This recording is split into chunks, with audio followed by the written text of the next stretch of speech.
The night sky over New Frontier Colony turned bright orange as massive alien ships entered the atmosphere. Captain J. Park stood on the observation deck, watching the first wave of invasion unfold. He knew something terrible was about to happen. New Frontier was a small mining colony on the edge of human-controlled space. Located on a rocky planet with harsh terrain, it was home to just 5,000 colonists who worked in titanium and rare mineral extraction. Most were workers, engineers, and their families who had come seeking a better life away from crowded Earth. The Zalarian ships looked like giant metal insects, their hull designs completely alien and frightening. They moved with a precision that suggested incredible technological advancement. Park could see hundreds of smaller attack vessels breaking away from the main ships, heading directly toward the colony's critical infrastructure. Alarms began blaring across the settlement. Workers dropped their tools. Families rushed to emergency shelters. The first laser strikes hit the main power station, turning the massive generators into molten pools of metal. Communication towers collapsed like matchsticks. The colony's defenses, which looked impressive just moments ago, now seemed completely useless. Park grabbed his communication device. "This is Captain Park. All military personnel report to defensive positions. Repeat, all military personnel to defensive positions." His team was small. Only 120 trained soldiers were stationed at this remote colony. They had basic combat training and some light armored vehicles, but nothing that could seriously challenge the alien invasion force. Park knew their primary mission was now survival, not victory. The first wave of Zalarian ground troops landed with shocking speed. They moved like liquid metal, wearing advanced battlesuits that seemed to adapt to the terrain instantly. Their weapons fired energy pulses that could slice through standard human armor like paper. Park watched as the first human defensive line collapsed within minutes. The colonists fought bravely, using whatever weapons they could find. Some used mining lasers, others grabbed old hunting rifles. But their resistance was futile against the technologically superior invaders. "They're not here to negotiate," Park whispered to himself. The aliens were systematically destroying everything: residential zones, research facilities, communication centers. All were being methodically eliminated. 3 of the colony's defense tanks attempted a counterattack. Their shells and missiles seemed to bounce harmlessly off the alien battlesuits. In response, the Zalarian troops unleashed a devastating energy weapon that turned the tanks into burning metal coffins. Young colonists who had grown up on stories of human space exploration watched in horror. Their dreams of exploring new worlds were being crushed by an enemy they couldn't even understand. Families huddled together in underground shelters, listening to the sounds of destruction above. Park knew they needed to buy time. Time for a potential rescue mission. Time for Earth to understand what was happening. Time for someone to potentially fight back. He gathered the remaining military personnel. 20 soldiers stood ready, their faces a mix of fear and determination. Park spoke quietly but firmly. "We're not going to win this battle, but we can make them work for every meter of this colony." The Zalarian commander, a towering figure visible through the smoke and destruction, seemed almost amused by the human resistance. Its communication systems translated its thoughts. Another primitive civilization, another quick conquest. But Park and his team had other plans. They would make this invasion costly. They would record everything. They would ensure that when Earth received their data, humanity would understand the true nature of this threat. As the first alien troops approached their final defensive position, Park checked his weapon, an old-style rifle modified with some experimental technology. Behind him, his soldiers prepared for what might be their final stand. The colony was falling, but they would not go quietly. Smoke filled the air. Burning structures created a hellish landscape. The sounds of alien weapons mixed with human screams. In the distance, massive alien ships continued to pour more troops onto the planet's surface. New Frontier Colony was under full invasion, and this was just the beginning of humanity's fight for survival. Captain J. Park looked out over the burning landscape. Something inside him knew that this moment would change everything. Humanity would either rise to this challenge or be erased. From the galactic map, the battle for survival had begun. The underground research facility hummed with intense energy. Yoon Kim stood surrounded by fragments of alien technology, her hands moving quickly across holographic displays. Outside, the world knew humanity was in its most critical moment. After the brutal attack on New Frontier Colony, every surviving technical expert had been called to solve one impossible problem: how to fight an enemy that seemed technologically superior in every way. Yoon examined a small piece of Zilarian weapon technology. Its metallic surface seemed to shift and change, almost like living material. Traditional human engineering concepts meant nothing here. They needed something completely different. In another part of the facility, engineers worked around the clock. They had recovered several intact Zilarian battlesuits and vehicle fragments during the initial invasion. Each piece was a potential key to understanding their technology. "We can't fight them with what we currently have," Yoon told her research team. "We need to think differently." The team included experts from every possible field. Quantum physicists worked alongside mechanical engineers. Computer programmers collaborated with material scientists. Their single goal was to create something the Zilarians would never expect. The first breakthrough came from an unexpected source. A young engineer named Juan discovered that the alien technology used a unique quantum communication system. Unlike human technology that relied on electrical signals, these systems used quantum entanglement to transmit information instantly. "If we can understand this," Juan explained, "we can create communication systems that the aliens cannot intercept or block." Weeks turned into months. The research team worked in shifts, sleeping rarely and consuming massive amounts of coffee and energy drinks. They knew humanity's survival depended on their work. The MBT-X7 Thunderbolt tank began taking shape. It was more than just a vehicle. It was a completely new concept of military technology. Using insights gained from the alien technology, they developed adaptive armor that could change its molecular structure instantly. This meant the tank could become harder or softer, change color, or even redistribute its mass depending on the EC combat situation. Traditional ideas of armor were completely reimagined. Weapon systems were equally revolutionary. Instead of traditional bullets or energy weapons, the new tanks used quantum disruption technology. These weapons could theoretically disable alien technology at the molecular level. But technology was only part of the solution. The research team also studied Zilarian combat tactics. They analyzed video recordings from New Frontier, looking for patterns in how the aliens moved, communicated, and made strategic decisions. "They're logical," Yoon observed. "Almost too logical. Their technology is impressive, but it lacks creativity. They follow strict protocols. This became their key strategic advantage. Humans could be unpredictable, they could adapt. They could think outside established rules." The first prototype of the Thunderbolt tank rolled out of the facility after 6 months of intense work. It looked nothing like traditional human tanks. Its shape was fluid, its surface capable of changing texture and color within milliseconds. Military leaders were initially skeptical, but when they saw demonstration videos, their doubts vanished. This wasn't just a new tank. This was a completely new approach to warfare. Captain J. Park, who had survived the New Frontier invasion, was brought in to provide tactical input. His experiences fighting the Zilarians were crucial in refining the tank's design. "Make it flexible," he told the engineers. "The moment they think they understand us, we need to change the game." The quantum communication systems were equally impressive.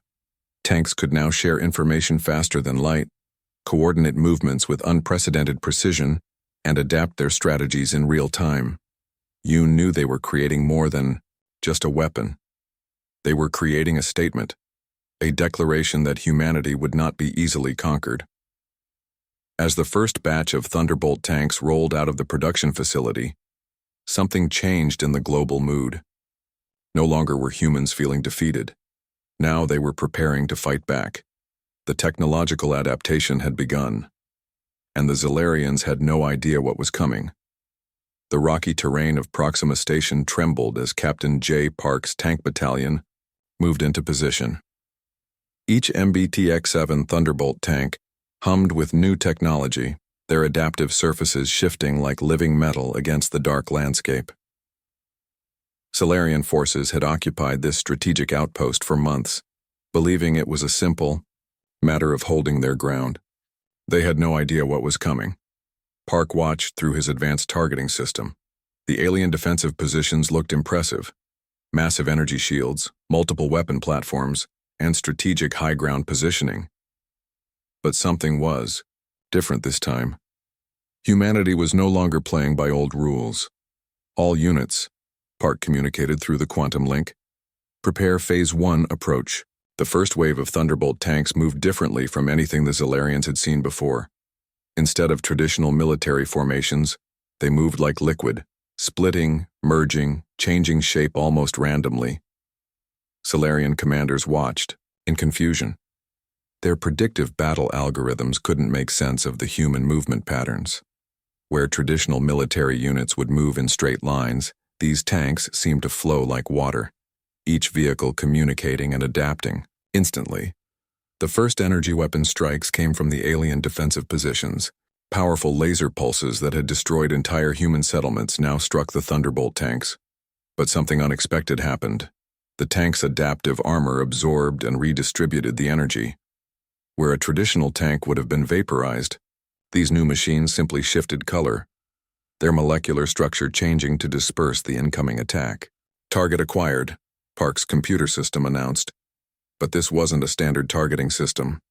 It was analyzing Zolarian weaknesses in real time, identifying communication nodes, energy distribution centers, and tactical vulnerabilities. 3. Thunderbolt tanks suddenly merged their quantum communication systems, creating a combined targeting network that allowed them to strike with impossible precision. Their weapons weren't just firing. They were disrupting alien technology at the molecular level. Solarian battlesuits began to malfunction. Communication systems collapsed. Weapon platforms started shutting down randomly. It was like a technological virus was spreading through their entire defensive network. Park knew they weren't just fighting a battle. They were demonstrating a fundamental difference between human and alien approaches to warfare. Creativity, adaptability, the ability to break established rules. Push forward, he commanded. The tanks moved like a living organism, each unit communicating and adapting faster than any computer could predict. Where one tank faced resistance, others would instantly reconfigure to provide support. The Zolarian commander watched in growing horror. These weren't just tanks. They were something entirely new. A combat system that learned and adapted with each passing moment. Entire defensive lines began to collapse. Not through brute force, but through technological disruption. The humans weren't just fighting. They were systematically dismantling the alien technological superiority. By nightfall, the Zolarians had lost control of Proxima Station. But it wasn't just a territorial victory. It was a psychological blow. For the first time, the aliens understood that humans were not just another conquest. Park's communication system picked up panic in alien communication channels. They were broadcasting something that translated roughly to, "They are not following expected engagement protocols." That was precisely the point. As the last Zolarian forces retreated, Park looked across the battlefield. Smoking alien equipment lay everywhere.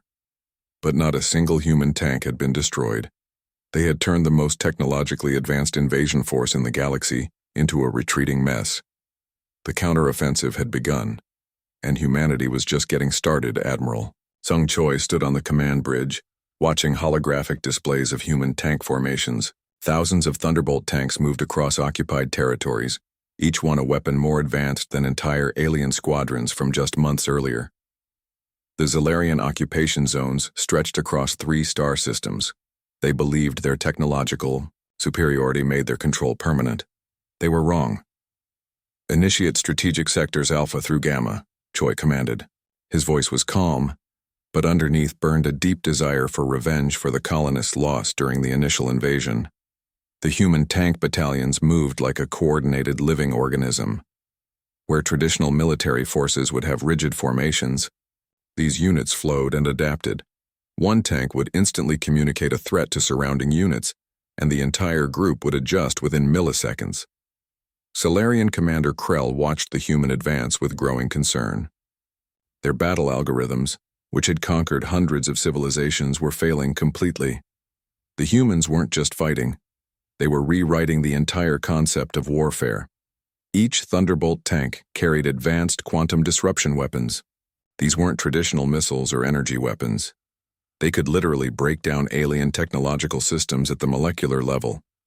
Communication networks collapsed. Weapon platforms suddenly became useless chunks of metal. The first major breakthrough came at the Orion defensive line. Solarian forces had considered this position unbreachable. They had layers of energy shields, multiple weapon platforms, and what they believed was impenetrable defensive technology. Captain J. Park led the assault. His tank battalion didn't attack the defensive line. They became the defensive line. Their adaptive armor could transform faster than the alien targeting systems could track. Where one tank was hit, surrounding tanks would instantly redistribute. Energy and structural support. Target primary communication nodes, Park communicated. His voice was steady, almost calm. The tanks didn't just attack. They analyzed. They learned. Each weapon strike provided new information about Zalarian technology. Within minutes, they were exploiting weaknesses the aliens didn't even know existed. Entire Zalarian defensive positions began to crumble. Not through massive explosions, but through systematic technological breakdown. Their advanced battlesuits started malfunctioning. Weapon systems turned off randomly. Communication networks collapsed. Commander Krell couldn't believe what was happening. Humans were doing something no civilization had ever done. They were turning alien technology against itself. The psychological impact was enormous. Xalarian, troops who had conquered countless civilizations, suddenly found themselves completely outmatched. Their rigid technological superiority was being dismantled by an enemy that refused to follow expected rules. Supply lines became the next target. Human tank battalions didn't just destroy alien supply routes. They captured and repurposed them. Advanced quantum communication systems allowed them to interrupt and redirect alien logistics with terrifying precision. By the third week of the counteroffensive, the Zalarians were no longer an invading force. They were a retreating civilization, watching their technological superiority collapse.